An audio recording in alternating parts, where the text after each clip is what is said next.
오늘 밤 엄마개가 매우 이상했는데 강아지들이 밥을 잘 먹고 있을 때 엄마개가 갑자기 짖으며 강아지들을 계집으로 몰아넣었고 막내 강아지가 계속해서 사료를 먹자 엄마개가 강제로 물어옮기며 아이들이 안전한 것을 확인한 후에 창가로 달려가 집을 향해 미친 듯이 짖어댔죠. 처음에는 안에 있던 할아버지와 손녀가 대수롭지 않게 여겼지만 할아버지는 테이블 위에 물잔이 격렬하게 떨리는 것을 보고 공포에 질렸는데 개의 울부짖는 소리가 점점 더 절박해지다가 어느 순간 개는 멀리 튕겨나갔고 창문이 박살나며 집이 미친 듯이 흔들렸습니다. 대피하기엔 이미 너무 늦었는데 무거운 수납장이 그들을 덮치기 직전에 할아버지는 간신히 손녀를 감싸 안을 수 있었습니다. 수차례의 여진이 지나간 후 이곳은 완전히 폐허가 되었고 엄마개는 밤을 꼬박 새워 이튿날 아침까지 주인을 구하기 위해 필사적으로 흙을 팠는데 엄마개의 발은 이미 피투성이가 되었고 새끼들도 이 모습을 보고 서툴게나마 엄마를 따라 땅을 파헤쳤지만 잔해에 갇힌 주인에게 닿기엔 역부족이었죠. 하지만 그 순간 엄마개는 낯선 냄새를 맡았고 희망을 본 듯 냄새가 나는 방향으로 빠르게 달려갔는데 다행히 멀지 않은 곳에 2명의 구조대원이 있었고 개는 도와달라고 울부짖듯 점프하며 그들을 향해 간절히 짖어댔죠. 엄마개는 주인이 있는 방향으로 달렸고 두 구조대원 또한 그 뒤를 바짝 쫓아서 마침내 구조대원들은 사고 장소까지 도착해 폐허 속에 갇힌 할아버지와 손녀를 발견했습니다.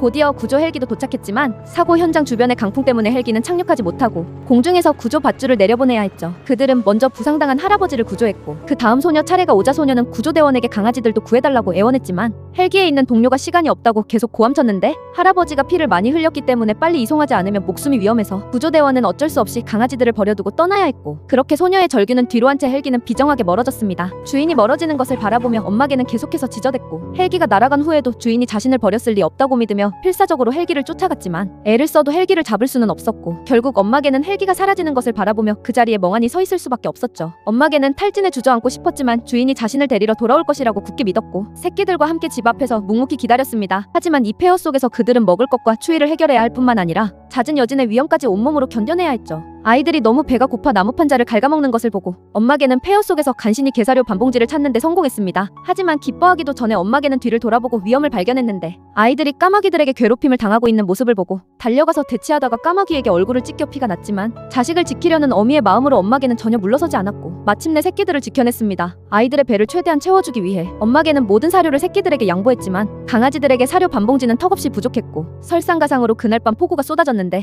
머물 곳이 없어 그들은 폐허 아래에서 추위에 떨 수밖에 없었습니다. 어미개는 주인이 자신들을 찾아내기만을 기다릴 수는 없다는 사실을 깨닫고는 직접 주인을 찾아 나서기로 결심했는데 다음날 엄마개는 주인이 준 장난감 공을 입에 물고 새끼들과 함께 길을 떠났습니다.